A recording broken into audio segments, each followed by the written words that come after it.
Hello, this is my video log on kinetics homework number 5.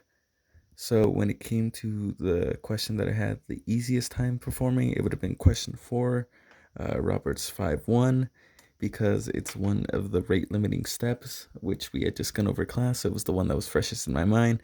It also happened to be the shortest one, so it was the one with the least components, at which point all I had to do was determine which was the rate limiting step. Luckily it told us, so that made it easier.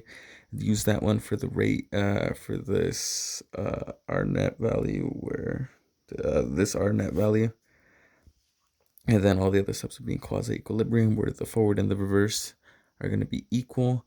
And I just use that to solve for these substrate complexes, and then I could solve for them inside of this main equation. And when it came to these sort of empty S intermediates, then we would just use a site balance to solve for those, and eventually getting us this big long equation that wasn't too bad.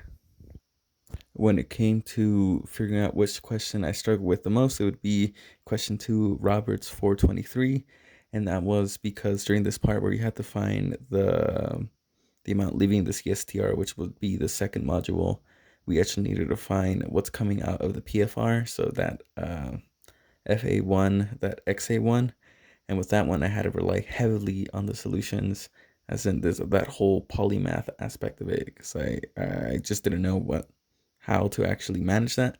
So I used a lot of the solutions to get this very first block, at which point the math itself after that point became pretty simple, but that polymath aspect of it is something that I'm still not quite understanding, and I heavily had to rely on it. I'm not quite sure why certain things were done the way they were, as polymath is still not in my head. More of a MATLAB kind of person. But beyond that, once we get that XA, that conversion factor, and the amount of the molar flow coming out, we could then apply that to the mass balance, that mole balance of the CSTR, where we could solve it all the way through, just as you would typically, to get the amount actually leaving the CSTR later on.